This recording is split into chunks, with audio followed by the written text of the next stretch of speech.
नमस्कार दोस्तों, मैं प्रदीप कुमार राजपुताना स्टडी पॉइंट में आपका स्वागत करता हूँ। आज हम पढ़ेंगे अनुपात, जो कि हर एक कंपटीशन एग्ज़ाम में टॉपिक है ये और इसमें से क्वेश्चन बनता ही है। आज हम बेसिक से शुरू करेंगे ताकि सभी को समझ में आ जाए। सबसे पहले हमें पता होना चाहिए अनुपात होता क्या है। अनुपात को तुलना भी कहते हैं, यानी कि किन्हीं भी दो वस्तुओं के बीच में जो अनुपात यानी जो तुलना की जाती है उसे ही क्या कहता है, अनुपात। अब अनुपात के लिए हमारे पास मेन 4 चीज़ें होनी चाहिए। सबसे पहली चीज़ कि अनुपात हमेशा समान वस्तुओं में ही होता है, और दूसरी चीज़ अनुपात में किसी भी अचर का गुणा करें तो उसमें कोई फ़र्क नहीं पड़ता है। जैसे अनुपात को लिखने के लिए हम जैसे A अनुपात B, जो ये यहाँ पे चिन्ह दिखा रखा है, ये अनुपात का चिन्ह होता है। इसे हम A/B के रूप में भी लिख सकते हैं।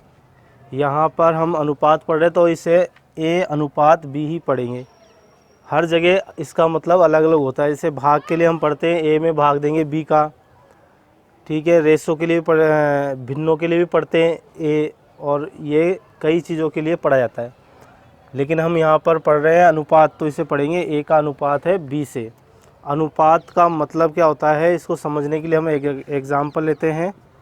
जैसे 3:2, ये तो हो गया अनुपात के रूप में। अगर इसे बटे के रूप में लिखेंगे तो 3/2 लिखा जाएगा, और इसका मतलब हो गया 1.5।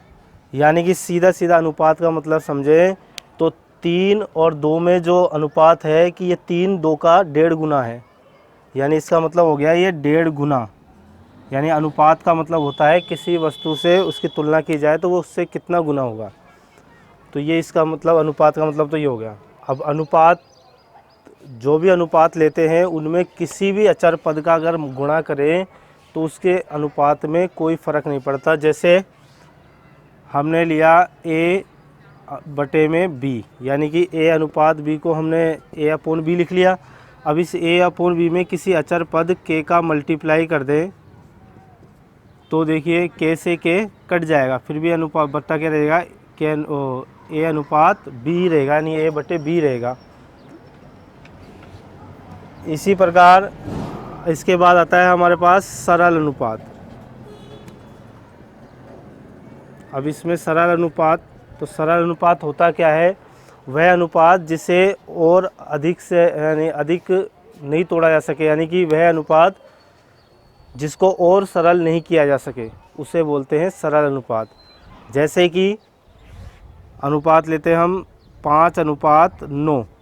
ये 5 और 9 और सरल नहीं कर सकते, क्योंकि ना तो ये किसी पहाड़े में आते, दोनों कट सकते हैं, इसलिए इसको हम कहेंगे सरल अनुपात, ठीक है।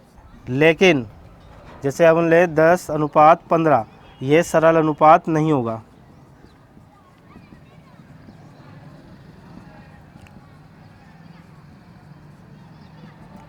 क्योंकि इसे हम और अगर सरल करेंगे तो ये हो जाएगा 2:3, ये सरल अनुपात होगा इसमें।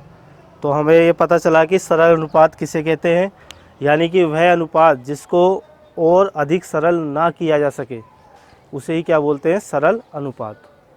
इसके माध्यम से हम कुछ एग्जाम्पल लेते हैं जो सरल बिल्कुल यानी सिंपल होंगे, लेकिन कईयों को करने में दिक्कत आती है, तो उसको पहले समझ लेते हैं।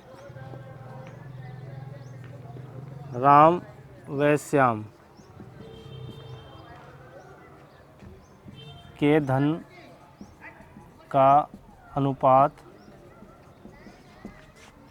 5:6 है, और कुल धन 5500 रुपये है। तो राम के धन का भाग कितना होगा। जैसे ये प्रश्न है कि राम और श्याम के धन का अनुपात 5:6 और कुल धन 5500 रुपये है, तो राम के धन का भाग कितना होगा, इसका हमें पता लगाना है। तो इसको करने के देखिए 2 तरीके जो सिंपल लगे। अभी तक हमने जो तरीका पढ़ा है वो कुछ इस तरीके से है। जैसे हमें निकालना है राम का भाग, तो राम का हिस्सा कितना है भाई, इसमें 5, ये दिख रहा है हमें राम का हिस्सा है 5, और पहले अनुपात लिख लेते हैं राम और श्याम, तो 5:6। तो एक तरीका तो जो है ये है कि राम का हिस्सा कितना है भाई 5, और अनुपातों का योग है 5 और 6 11, और कुल हिस्सा है यहाँ पे 5500। तो ये 11 से कट जाएगा 5 बार, यानी कुल मिला के आ जाएगा 2500 रुपये।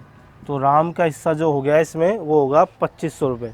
ऐसे अगर श्याम का पूछे तो श्याम का निकाल सकते हैं, लेकिन ये तरीका क्या थोड़ा लेंदी हो जाता है, आगे जो पर्सन आएंगे उनमें दिक्कत करेगा, इसलिए हम दूसरे तरीके से समझेंगे इसको समझने के लिए सबसे पहले हमें 4 चीज़ों का ध्यान रखना है। सबसे पहले जो भी अनुपात दे रखा है उसे अपना धन मान लेते हैं, यानी ये अपने द्वारा यानी प्राप्त धन है ये, और ये कुल धन दे रखा है, इसमें ये कुल धन दे रखा है, और जो अपने से पूछा जा रहा है उसके बारे में अपने को बताना होगा, यानी कि एक का मान निकालना ज़रूरी होता है इसमें। जैसे कि हमारे पास माना गया धन जो है 5 और 6 11, यानी कि 11 रुपये है, वो किसके बराबर होंगे, ये 5500 रुपये के बराबर होंगे। यानी कि ये तो हो गया हम अपने द्वारा माना गया धन, और ये हो गया पर्सन के द्वारा दिया गया धन, यानी कि ये जो 11 है वो किसके बराबर हो गया 5500 रुपये के बराबर हो गया। अगर हम एक का मान निकालते हैं तो एक का मान हो जाएगा 5500 में 11 का भाग दे देंगे तो ये हो जाएगा 500 रुपये। अब हमारे को जो पर्सन पूछ रहा है उसके अनुसार सोल्व कर दो। जैसे पर्सन ने पूछा है राम का धन, तो राम का धन कितना भी 5 है, तो इसको किससे मल्टीप्लाई कर दो 500 से, तो ये आ जाएगा तुम्हारे पास 2500 रुपये। ऐसे अगर श्याम का पूछे तो श्याम वाले धन को किससे मल्टीप्लाई करो, जो एक की वैल्यू आई है ना उसी से मल्टीप्लाई करना होता है, तो ये आ जाएगा हमारे पास 3000 रुपये। तो इस तरीके से हम आसानी से सोल्व कर सकते हैं अगर एक मान गए। इसलिए हमारे पास 4 चीज़ें चाहिए। सबसे पहले जो भी अनुपात दे रखा है उसे अपना धन मान लो, यानी कि 5 और 6 11 रुपये हो गए, अपने अनुसार तो हो गए 11 रुपये, और पर्सन के अनुसार है 5500 रुपये, तो एक की वैल्यू निकल गई हमारे पास 500 रुपये। अब जो पर्सन पूछे उसका अनुपात निकाल दो, जैसे राम का पूछा तो राम का निकाल दो। इस प्रकार आसानी से सोल्व कर सकते हो। ये तरीका भी सही है, लेकिन इससे थोड़ा लेंदी हो जाता है, आगे जाके दिक्कत आएगी।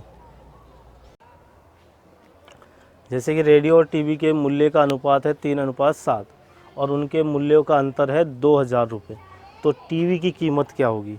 यहाँ पे देखिए उसका कुल मूल्य नहीं दे रखा है, अंतर दिया हुआ है, यानी कि दोनों रेसों के मध्य का अंतर, यानी इसका अनुपात, इसकी वैल्यू 3 है और इसकी वैल्यू 7 है। तो हम इसको दूसरे तरीके से ही सोल्व करेंगे पर्सन को, कि अपने द्वारा जो माना गया है वो है 3 और 7 यानी कि 10, लेकिन इनमें अंतर की बात कर रहा है। यहाँ पे देखिए अंतर, तो इनमें कितने का अंतर है 4 का, यानी कि जो 4 की वैल्यू है वो किसके बराबर है 2000 रुपये के बराबर है। यानी जो इनमें अंतर आ रहा है रेसो में वो किसके बराबर है 4 के बराबर, तो एक की वैल्यू हो जाएगी हमारे पास 500 रुपये, एक की वैल्यू आ गई 500। अब हमारे से टीवी की कीमत पूछ रहा है, तो टीवी का अनुपात कितना है भाई 7, तो 500 को 7 से गुणा करेंगे तो ये हो जाएगा 3500 रुपये, यानी टीवी की जो कीमत आएगी वो आएगी 3500 रुपये। अब देखिए कितना इजी हो गया सवाल, आसानी से सॉल्व हो गया। इसी तरीके की क्लासों को लेने के लिए हमारे चैनल को सब्सक्राइब करें और लाइक करें और ज़्यादा से ज़्यादा शेयर करें।